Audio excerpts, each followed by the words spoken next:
खेलावन जी, आ जाइए एकदम में। गुरघंटाली करते हैं, उनार देते हैं पकड़ के सीडीपी का प्रश्न 4 जनवरी में जो पूछल गया है। ये देखिए पहला प्रश्न, निम्नलिखित में स्थूल कौशल के उपयोग का, स्थूल कौशल को बोल रहा है कैसा, ग्रॉस मोटर स्किल वाला। तो ग्रॉस मोटर स्किल यानी कि बड़ी मांसपेशियों का उपयोग करना, जिसे सिफिलोकौडल कहा जाता है। अब देखिए, एक होता है प्रॉक्सिमोडिस्टल।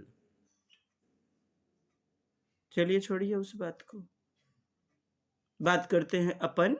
यहां देखिए ग्रॉस मोटर स्किल दिया गया है, ग्रॉस मोटर स्किल, और दूसरा होता है फाइन मोटर स्किल, सूक्ष्म गतिक कौशल। तो ग्रॉस मोटर स्किल में ना बड़ी मांसपेशियों का प्रयोग करते हैं, जिसे स्थूल गतिक कौशल कहा जाता है। हाँ, बड़ी मांसपेशी, जैसे कि बच्चा पूरा ग्लास पकड़ता है, 6 महीना 7 महीना 8 महीना का बच्चा। कलम भी देखे होंगे, पकड़ा होगा पूरा एकदम जकड़िया के हथेलियों के माध्यम से। मम्मा का झोटा पकड़ता है, बाल वगैरह देखे होंगे जकड़िया के हथेलियों से। चुटकी से, छोटी छोटी मांसपेशियों से लिखने का प्रयोग करते हैं, टाइपिंग करने में करते हैं। मटर का दाना, छोटी मांसपेशी, आप देखिए ना, उंगली करके देखिए, उंगली है ना। पेंसिल पकड़ने के लिए पन्ना पलटते हैं, पन्ना पलटने के लिए चुटकी को, छोटी मांसपेशी का प्रयोग, यानी कि फाइन मोटर स्किल, सूक्ष्म गतिक कौशल का प्रयोग करते हैं। कहता है पैर पर चलना या एक पैर पर खड़े होना, संतुलन बनाना। तो यही तो हमारा उत्तर हो जाएगा 1 नंबर, ग्रॉस मोटर स्किल अर्थात स्थूल गतिक कौशल, अपरिष्कृत मूर्त गतिक कौशल। नेक्स्ट, विकासात्मक परिवर्तन किसका परिणाम है, विकासात्मक परिवर्तन किसका परिणाम है। तो 1 नंबर, आनुवंशिकता, हेरिडिटी, जेनेटिक्स और एनवायरनमेंट का गुणोत्तर संबंध होता है। डेवलपमेंट इक्वल टू हेरिडिटी और गुणात्मक संबंध, योगात्मक नहीं, एनवायरनमेंट, प्रकृति और पोषण, नेचर एंड नर्चर, अनूठा संयोजन। सही बात है, यही 1 नंबर सही होगा हमारा। कह दिया केवल आनुवंशिकता, गलत। केवल सामाजिक सांस्कृतिक यानी कि वातावरण, गलत। ना तो वंशागुण हटाइए, दोनों का गुणोत्तर संबंध। 2 से 6 वर्ष की अवधि को क्या कहा जाता है, तो क्या कहा जाता है साहब, शैशवावस्था, प्रारंभिक बचपनावस्था यानी अर्ली चाइल्डहुड। यस, प्रारंभिक बाल्यावस्था कहते हैं। B number. कैसे, देखिएगा, हार्लॉक ने जो वर्गीकरण किया हुआ है ना, 0 से 14 दिन शैशवावस्था, फिर उसके बाद बेबीहुड, बेबीहुड अर्थात वो बचपन की अवस्था, बेबीहुड, 15वें दिन से 2 या 3 वर्ष तक, 2 वर्ष तक समझिए आप। और 2 से 12 ना चाइल्डहुड होता है, बाल्यावस्था, चाइल्डहुड। तो जब इसको बांटिएगा 2 से 12 को आप 3 भागों में, 2 से 6 पूर्व बाल्यावस्था, 6 से 9 मध्य बाल्यावस्था, 9 से 12 उत्तर बाल्यावस्था।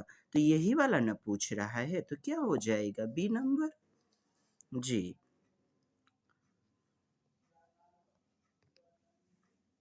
अभी कथन, कोई कथन दे दिया, बड़की माई बोल दिया कुछ, उसके बाद ओकर चुगलखोरी कुछ कर दिया, या स्पष्ट व्याख्या कर दिया तर्क के माध्यम से, रीजन के माध्यम से। हाँ, तर्क, तर्क, रीजन। तो देखिए, यदि उसका वकालत करेगा रीजन, तो बोलेंगे स्पष्ट व्याख्या करता है, दोनों सही है, नहीं तो नहीं बोलेंगे। देखिए 4 नंबर में कहता है कि शहरों में बच्चों का बहुत सारा खेल, उन रियलिटी टीवी शो, बच्चा भी जैसे शक्तिमान देखता है, चीज़ों को सीखता है, टीवी पर देखता है, चलचित्रों के माध्यम से। यदि यही पूछ लेता किसका प्रयोग हो रहा है, तो मनोवैज्ञानिक अल्बर्ट बंडूरा बेबोडॉल के ऊपर प्रयोग किया था। तो रियलिटी शो का प्रभाव पड़ता है, आधारित होता है, खेल वगैरह, है ना, जो वो देखते हैं। सही बात है, बच्चे इनसे भी अवलोकन करके सीखते हैं, अवलोकनात्मक अधिगम सिद्धांत, अल्बर्ट बंडूरा। रीजन तर्क कहता है इन दिनों परिवार और साथियों के अलावा मीडिया, ये टीवी, चलचित्र, निमकी मुखिया चमकी मुखिया हो, सपने सुहाने बुढ़प्पन के, कोकिला बेदी, आई सास भी कभी एकदम भौजाई थी, बुझ रहे हैं। तो इनके अलावा मीडिया का प्रभाव पड़ता है, तो सही तो बात है, समाजीकरण, इनसे भी तो बच्चे नियम कायदे कानून सीखते हैं। तो ए और आर दोनों सही है। आर ना स्पष्ट व्याख्या यानी तरफदारी करता है, हो हुआ करता है। तो 1 नंबर हमारा उत्तर हो जाएगा। यहाँ देखिए ए और आर दोनों सही हैं, आर सही व्याख्या करता है ए की। नेक्स्ट, पियाजे द्वारा अधिगम को सुगम बनाने के लिए कौन सा कारक महत्वपूर्ण माना जाता है? तो देखिए शिक्षक और बच्चे दोनों गतिशील सक्रिय होने चाहिए ना, सक्रिय, विविध प्रकार की टीएलएम मटेरियल आदि, विविध सामग्री, मूर्त वस्तु, अर्थात बच्चे अपने वातावरण पर क्या करते हैं, क्रिया करके, लर्निंग बाय डूइंग करके सीखते हैं। तो जो सामग्रियां हैं, टीएलएम मटेरियल हैं, उन पर बच्चा क्या क्रिया करके, लर्निंग बाय डूइंग करके सीखता है। तो यह भी तो सही है। मूर्त वस्तु जैसे गिनतारा वगैरह, जैसे मानचित्र वगैरह, ये सब सामग्रियां हैं मूर्त वस्तु वाली, इनको भी क्रिया करके बच्चा सीखता है।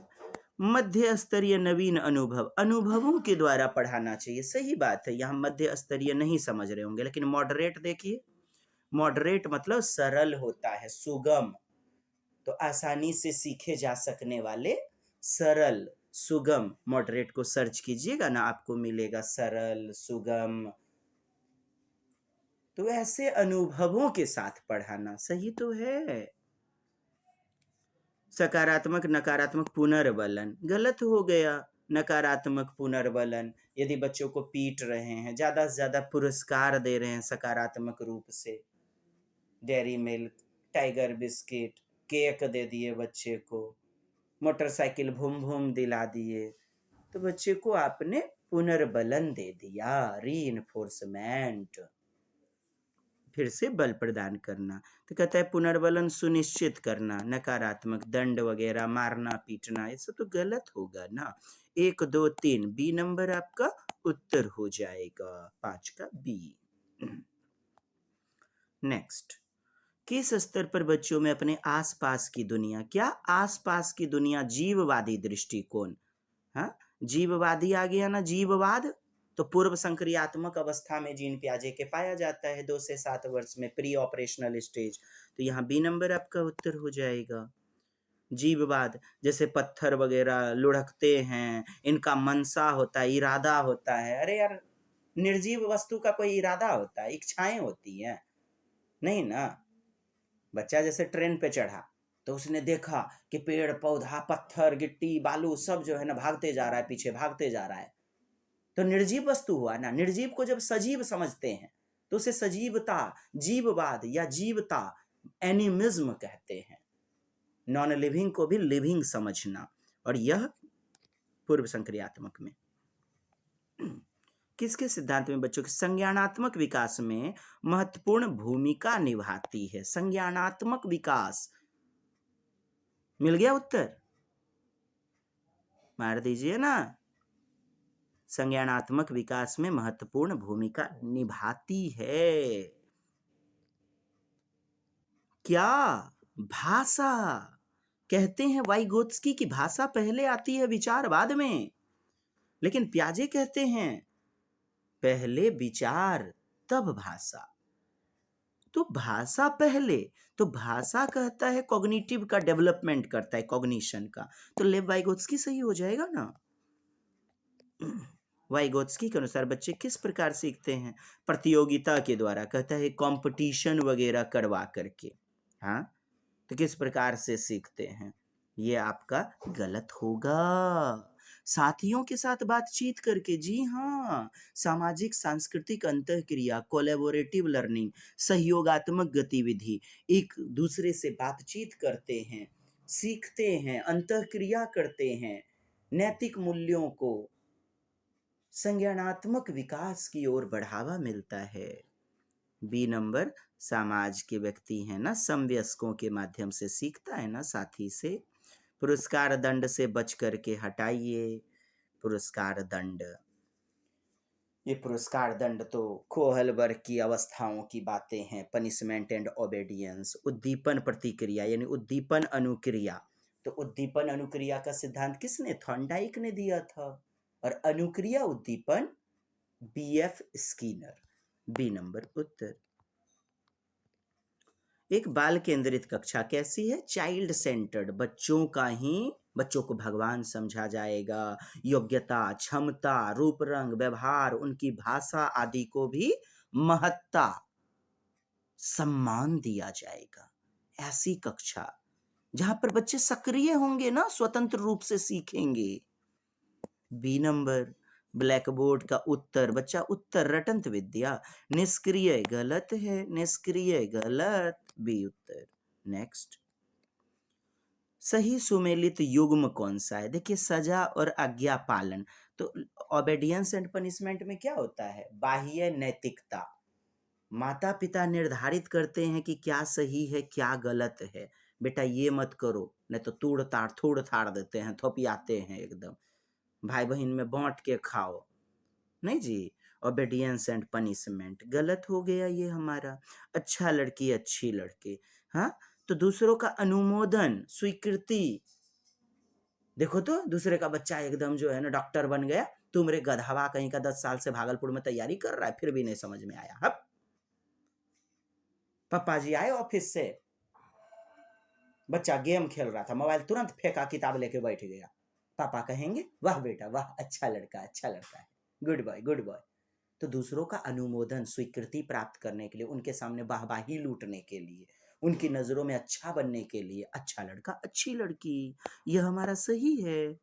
कानून और व्यवस्था, इसमें होता है लॉ एंड ऑर्डर में कि नियम अटल हैं, इन्हें बदला नहीं जा सकता वरना अराजकता फैल जाएगी। और ये कह रहा है नैतिक सिद्धांत को स्वयं स्वयं स्वयं तो आपका यूनिवर्सल एथिकल में जाता है, यूनिवर्सल एथिकल ओरिएंटेशन, सार्वभौमिक नीति शास्त्रीय सिद्धांत। सामाजिक अनुबंध, सोशल कॉन्ट्रैक्ट में देखिए क्या भौतिक परिणाम निर्धारित करते हैं, फिर वही बातें हैं, भौतिक परिणाम क्या अच्छा है क्या बुरा है, ये तो दंड एवं अनुशासन में जाता है। भौतिक परिणाम जैसे पिटाई लग गई भौतिक परिणाम में, वाह वाह बहुत अच्छा बेटा, तुमने बहुत अच्छा किया, पुरस्कार दे दिया, ये तो ओबेडियंस एंड पनिशमेंट की बातें हैं ना, ये भी सुमेलित नहीं है, मैच नहीं कर रहा है। बी नंबर आपका मैच करेगा, यही उत्तर होगा। नेक्स्ट, हॉवर्ड गार्डनर कह रहा है तो प्रकृतिवादी बुद्धि, क्यों, जीव वनस्पति पेड़ पौधा जीव जगत से जुड़ा हुआ। बी नंबर हॉवर्ड गार्डनर, बहुबुद्धि सिद्धांत, मल्टीपल इंटेलिजेंस थ्योरी। राष्ट्रीय सिफारिश करती है तो बच्चे सभी जो भी हैं, केरल का बच्चा आपके विद्यालय में आ गया, बहुभाषिकता, मातृभाषा अपना बोल पाएगा, तो बहुभाषिकता सीखने का संसाधन, मल्टीलैंग्वेज, पॉलीग्लॉटिज्म। केरल का बच्चा आ गया, मलयालम बोलने की स्वतंत्रता है, बंगाल का बच्चा आ गया, बांग्ला बोलने की स्वतंत्रता है। तो बहुभाषिकता, पाठ्यक्रम का मानकीकरण, कहा ना मैंने, यानी किताबी ज्ञान से ही केवल, बाह्य दुनिया अमानकीकृत भी होना चाहिए, मानकीकरण। चलिए हटाइए, एक भाषावाद यानी एक भाषा, यार बच्चों की जो भी मातृभाषा है, अलग अलग राज्य के बच्चों का अलग अलग भाषा, तो एक भाषा कैसे, एक नंबर हुआ उत्तर। यह धारणा कि लड़के अधिक बुद्धिमान और जोखिम लेने वाले होते, फिर देखिए लड़का तेज तर्रार होता है, लड़की अज्ञानी होती है या गुड़ियों से खेलती है, और लड़का कार से खेलता है, ये सब जेंडर पक्षपात है, लिंग पूर्वाग्रह है, जिसे हम जेंडर बायस कहते हैं, जेंडर स्टीरियोटाइप कहते हैं, जेंडर डिस्क्रिमिनेशन, लिंग पक्षपात, लिंग पूर्वाग्रह, लिंग असमानता, लिंग असमानता, लड़के लड़के में भेदभाव। 14 नंबर प्रश्न, एसर्सन दिया गया है। एसर्सन शिक्षक को बच्चों का आकलन करने के विभिन्न प्रकार का, लिखित के साथ साथ भाइभा, थ्योरी, मौखिक रूप में भी प्रश्न पूछ लिया, प्रोजेक्ट गतिविधि, नुक्कड़ नाटक गतिविधि, ड्राइंग कंपटीशन वगैरह। अन्य अन्य प्रकार का, विभिन्न प्रकार से आकलन यानी कि टेस्ट वगैरह लेने वाली बातें। सही है ना? व्यक्तिगत विभिन्नता को अपना लिया ना? फ्रांसिस गाल्टन ने व्यक्तिगत विभिन्नता दिया था, पर्सनल इंडिविजुअलिटी। तर्क कहता है रीजन, कोई भी एक मूल्यांकन यानी एक ही प्रकार का मूल्यांकन सक्षम नहीं है टेस्ट लेने में। एक ही प्रकार का सही तो है, यानी अलग अलग प्रकार का मूल्यांकन होना चाहिए। तो आर जो है ए का तरफदारी करता है, 1 नंबर सही हो जाएगा हमारा उत्तर। प्रगति और विकास के क्षेत्र के बारे में जानकारी प्रदान करने में सक्षम नहीं है, सही बात है। निम्न में कौन सी स्थिति सीखने का आकलन को नहीं दर्शाती है? सीखने के आकलन को, असेसमेंट को कहता है नहीं दर्शाती है, शो नहीं करती है। तो देखिए ना, छात्र सक्रिय रूप से सोचते हैं, सही बात है। वे कहाँ हैं, वे कहाँ जा रहे हैं, वहाँ कहाँ पहुँचेंगे, मैंने कैसे पढ़ना है, क्या करना है, कैसे मुझे अपनी गलतियों को सुधार करना है, मैं इस प्रकार पढ़ रहा हूँ, कैसे कहाँ तक पहुँच पाऊंगा, मेरी दिशा, मेरा लक्ष्य कहाँ जा रहा है। ये तो सही है। बी, शिक्षक सीखने को सुसाधित करने के लिए रचनात्मक, कैसा, फॉर्मेटिव टाइप का, फॉर्मेटिव गुणात्मक प्रक्रिया देते हैं। ये भी तो सही है। फॉर्मेटिव, रचनात्मक, रूपात्मक आकलन, फॉर्म, ज्ञान का निर्माण होना और होगा इससे। कहता है प्रदर्शन बढ़ाने के लिए, क्या बढ़ाने के लिए? प्रदर्शन, रिजल्ट वगैरह। छात्रों के बीच लगातार तुलना, फिर वही बात है, तुलना करना, भेदभाव, वर्गीकरण करना, बच्चे में हीन भावना आएगी। जो श्रेष्ठ बच्चे हैं ना, वो बेहतरीन सीख पाएंगे, लेकिन जो प्रभावशाली ढंग से सीख पाएंगे कौन? मॉडरेट बच्चे, मॉडरेट इफेक्टिव प्रतिभाशाली बच्चे। तो तुलना कर रहा है, और जो निम्न बुद्धि का है वो तो तनाव से, डिप्रेशन से ग्रसित होगा ना। ये तो गलत है, और क्या नहीं है, यही तीसरा। रचनात्मक मूल्यांकन के कई तरीके, जैसे सहकर्मी और स्व मूल्यांकन। देखिए, दोस्त मुहिम आपका जांच करेगा, नई शिक्षा नीति ने बताया है ना, वो भी आपको नंबर देगा, आप खुद को भी नंबर देंगे और शिक्षक भी नंबर देंगे। 360 डिग्री रोटेशन वाला आकलन होगा, सही है। समावेशी कक्षा कह रहा है के लिए क्या जरूरी है? समावेशी कक्षा, सभी बच्चे की योग्यता, क्षमता, रूप, रंग, व्यवहार आदि को एक छत के नीचे सम्मान देना, बैठाना। तो देखिए, 1 नंबर में लचीला शिक्षा शास्त्र। अगम्य इमारत, क्या कहता है? अगम्य, इनएक्सेसिबल बिल्डिंग, लंबी लंबी बिल्डिंग है जहां पर बच्चा चढ़ भी नहीं पाए। अगम्य, जो सुगम न हो, ये तो गलत हो गया। अनम्य मानसिकता, रिजिड टाइप का, अनम्य अर्थात जो सरल न हो, जटिल वाला मानसिकता वाला कॉन्सेप्ट। रिजिड, रिजिड अर्थात सख्त, दृढ़, कठोर। तो ऐसा मेंटेलिटी प्रदान करना शिक्षक के माध्यम से, शिक्षा के माध्यम से, गलत ना। मानकीकृत पाठ्यक्रम, किताबें भी देखिएगा ना आप, उसमें बाह्य दुनिया से जुड़ा हुआ प्रकरण, टॉपिक रहता है। जैसे चैप्टर है वायु, तो शुरू में एक पेज लिखा रहेगा, बच्चों तुमने अपने आसपास में अदृश्य चीजों को देखा होगा, उसमें एक वायु भी है, एक बैलून फुलाओ, उसमें सुई चुभो दो, तुमने झटका जैसा अनुभव किया होगा, यह वायु है। तो अमानकीकृत होता है ना, अनौपचारिक। तो मानकीकृत पाठ्यक्रम केवल। अब कहता है फ्लेक्सिबल पेडागोजी, यही हमारा उत्तर होगा। क्यों?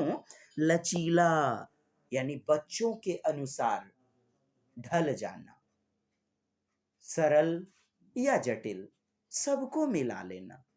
प्रश्न पत्र का निर्माण, बुकों का निर्माण, किताब का निर्माण लचीली गतिविधि से, जैसे कोलगेट का टूथपेस्ट, कभी लचक जाएगा, कभी अकड़ जाएगा।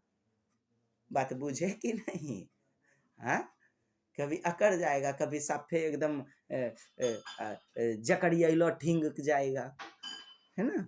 चलिए, लचीला कहने का मतलब है बच्चे में, नई शिक्षा नीति ने भी बताया है लचीला होना चाहिए ना।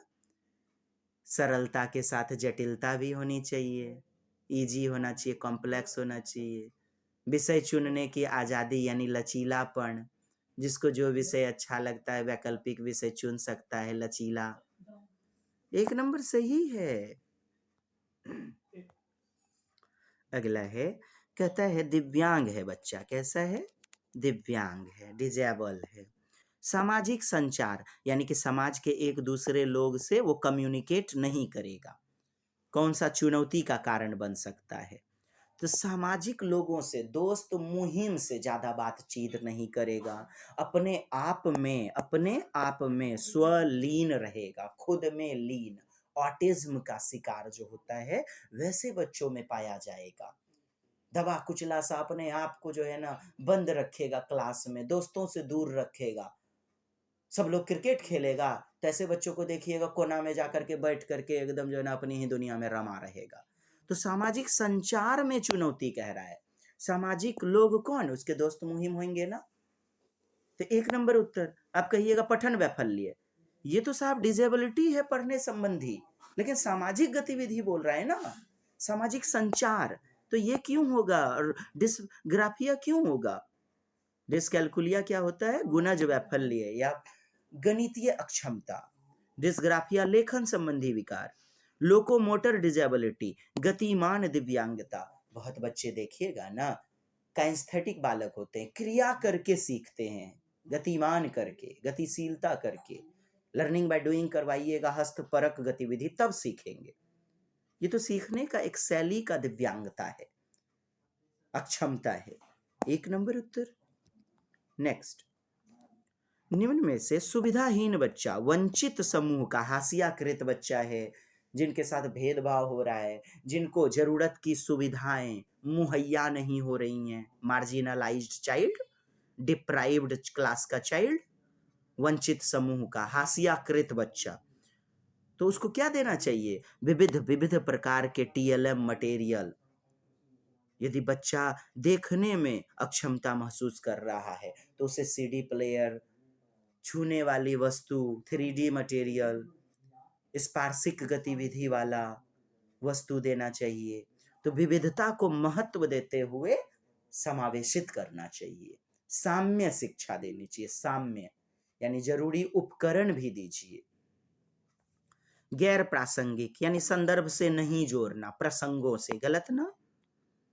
प्रमुख समूह की ओर केंद्रित शिक्षा। प्रमुख समूह जो तेज तर्रार समूह है, डोमिनेंट है। डोमिनेंट मतलब प्रभावशाली बच्चा, प्रभावशाली। डोमिनेंट मतलब प्रभाव, डोमिनेंट मतलब जो ज्यादा जो है ना तेज तर्रार वाला होता है, वैसा ग्रुप को ध्यान में रखना, ये भी गलत।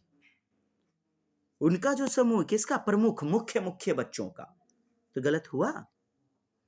मानकीकृत परीक्षण, फिर वही बात है, अमानकीकृत भी ना होना चाहिए परीक्षण। 1 नंबर सही। विविधता को, बहुभाषिकता को महत्व देते हैं, व्यक्तिक विभिन्नता को महत्व देते हैं, अलग अलग प्रकार की विधियों से पढ़ाना चाहिए, सुसाधित करना चाहिए।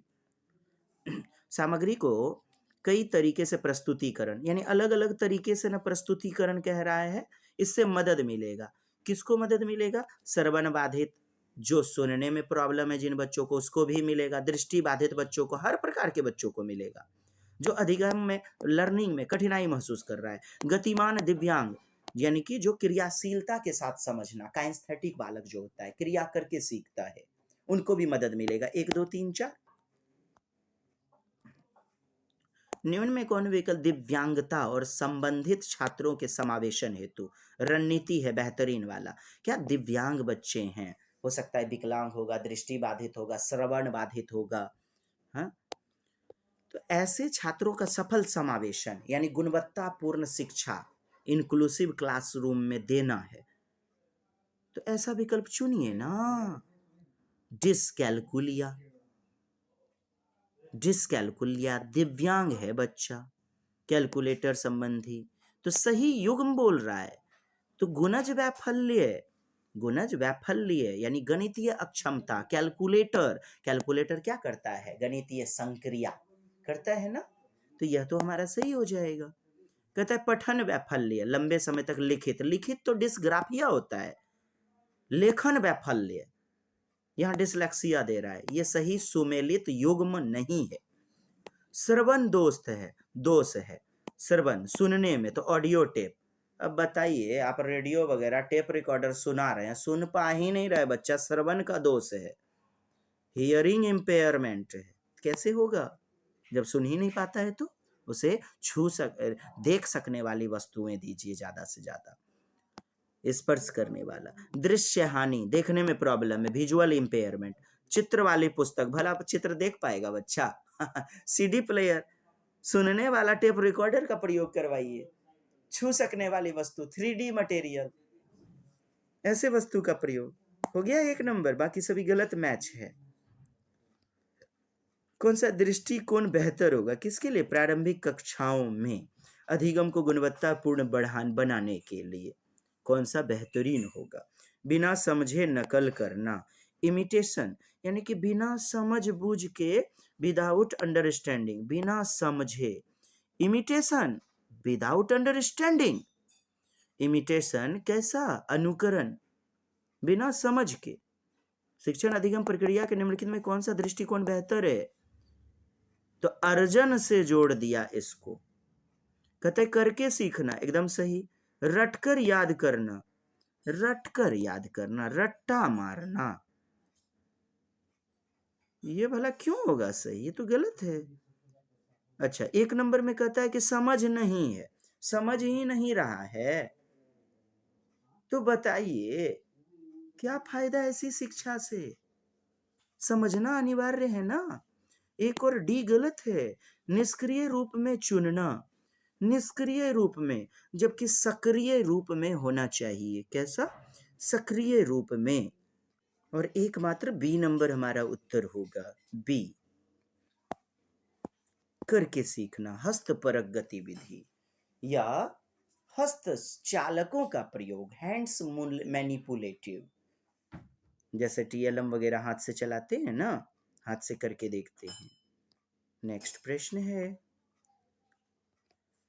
अभिकथन ए है, असर्शन, कोई स्टेटमेंट दिया गया है, तो देखिएगा रीजन उसका व्याख्या करता है कि नहीं, तरफदारी करता है कि नहीं। अधिगम के लिए विद्यालय के सामाजिक अवसरों में भागीदारी महत्वपूर्ण है, तो विद्यालय देखिए सामाजिक अवसर, सामाजिक गुण, समाजीकरण करता है ना, महत्वपूर्ण भूमिका निभाता है ना, सही है। अधिगम मुख्य रूप से ना एक सामाजिक क्रिया है, यानी समाज में ही तो विद्यालय आता है, परिवार आता है, पर्यावरण, यह तो सही है। 22 का ए नंबर, ए और आर दोनों सही है, और आर व्याख्या करता है सही सही। सार्थक बनाने के लिए क्या? गतिविधियों को, एक्टिविटी को, लर्निंग बाय डूइंग, शिक्षिका को क्या करना चाहिए? क्या करना चाहिए दोस्त? तो उन्हें संदर्भों से जोड़ दीजिए, सिचुएशन, परिस्थिति संदर्भ पूर्ण होनी चाहिए। कहता है अस्पष्ट, गलत, असंबंधित, यार ज्ञान ना, किताबी ज्ञान बाह्य दुनिया से संबंधित होनी चाहिए। कहता है असंबंधित, गलत, डिस्कनेक्टेड। अस्पष्ट गलत हो गया आपका सी नंबर। यहाँ संदर्भहीन, संदर्भ से नहीं जोड़ना, संदर्भहीन, यह भी गलत, डी नंबर उत्तर हुआ। नेक्स्ट, शैक्षणिक पद्धतियां शिक्षण अधिगम प्रक्रिया में सकारात्मक योगदान नहीं देती है, तो एगो विकल्प चुनिए जो निगेटिव होगा, नहीं देता है सकारात्मक योगदान। तो क्या? परीक्षा केंद्रित कठोर शिक्षण रणनीति, बच्चों को लचीली गतिविधि से पढ़ाना, केवल कठोर कठोर भारी भारी कॉन्सेप्ट देना कहाँ तक लाजमी है, सही है? आप ही बताएं ना। पाठ्यचर्या नियोजन में नवाचार, प्रोजेक्टर से पढ़ा दिए, मानचित्र से पढ़ाए, जो नई नई तकनीकियाँ आई हुई हैं, टेक्नोलॉजी, उनके माध्यम से नवाचार यानी इनोवेशन, इनोवेटिव मटेरियल से पढ़ाइए, सही है। अनुभवों से जोड़ते हुए पढ़ाइए, सही है। आवश्यकता के अनुसार, बच्चों की जो आवश्यकता है उसके अनुसार करिकुलम, सही तो है। डी गलत हो जाएगा, यही उत्तर होगा क्योंकि नहीं पूछ रहा है। असर्शन दिया गया, अभिकथन, एक शिक्षक द्वारा पढ़ाए जाने वाले विषय वस्तु, कंटेंट को छात्रों के दैनिक जीवन के अनुभव से जोड़ना चाहिए, है ना, जीवन के अनुभव से जोड़ा जाना चाहिए, सही बात है। रीजन, बच्चे स्कूल में जीवन के बहुत से महत्वपूर्ण अनुभव लेकर आते हैं, यानी बाहरी दुनिया से अपना अनुभव लेकर आते हैं, बहुत कुछ सीख करके आते हैं, जिस पर शिक्षिका को क्या ध्यान देना चाहिए। कर दिया ना व्याख्या सही सही, यानी ए पर जोड़ दे दिया, किसने? आर ने, रीजन ने, और हमारा एक सही हो जाएगा उत्तर, ए नंबर। स्वयं मूल्यांकन क्या है? स्वयं मूल्यांकन शिक्षार्थी को सीखने, सेल्फ असेसमेंट, अधिगम के रूप में या अधिगम के समान आकलन, असेसमेंट एज लर्निंग, तो उनकी समझ की जांच करने में मदद करेगा। तो कौन मदद करेगा? संज्ञान को भी, कॉग्निशन को भी कौन नियंत्रित करता है? मेटाकॉग्निशन। समस्या समाधान, तर्क वितर्क, संज्ञानात्मक, मेटाकॉग्निशन, अधिघटक, महासंज्ञान, अधिसंज्ञान, मेटाकॉग्निशन संज्ञान को भी नियंत्रित करता है, हमारी मानसिक गतिविधि को भी नियंत्रित करेगा, और सीखने में खुद ही खुद बढ़ावा मिलता चला जाएगा। अनुकृति, इमिटेशन, विस्मरण, भूल जाना, फॉरगेटिंग, भूल जाना नहीं चलेगा साहब, रटंत विद्या नहीं। चलिए, बच्चों में भ्रांतियां यानी गलतियां, हाँ, बच्चे गलती करते हैं, तो ये तो स्वाभाविक है ना। हमने आपने डॉक्टर एपीजे अब्दुल कलाम, राधा कृष्ण, मूसा साहब, या जो भी हों, सल्लल्लाहु अलैहि वसल्लम, मूसा साहब, या जो भी व्यक्ति हैं, सभी ने गलतियां की ना। गलतियां स्वाभाविक हैं, सीखने का एक नजरिया प्रदान करते हैं। सी नंबर। नेक्स्ट, अधिगम असहायता महसूस कर रहा है एक विद्यार्थी, ठीक है। अधिगम असहायता, लर्निंग में हेल्पलेस, अपने आप को असहाय, मजबूर, तो सीखने में बेहद उत्साह दिखाएगा। वो कहाँ से दिखाएगा? जब बच्चा सीखने में अयोग्य होता जा रहा है, महारत उन्मुख्य, लक्ष्य को प्राप्त कर लेगा, मास्टरी ओरिएंटेड नहीं, यहाँ निगेटिव ऑप्शन चुनना है आपको, क्योंकि निगेटिव पूछा जा रहा है। असहायता है अधिगम में, लर्निंग में, प्रदर्शन उन्मुख, लक्ष्य पर ध्यान देना, कहाँ से बच्चा परफॉर्मेंस करेगा बेहतर? गलत, शैक्षिक गतिविधि में अलग थलग अपने आप को समझेगा, डी नंबर सही।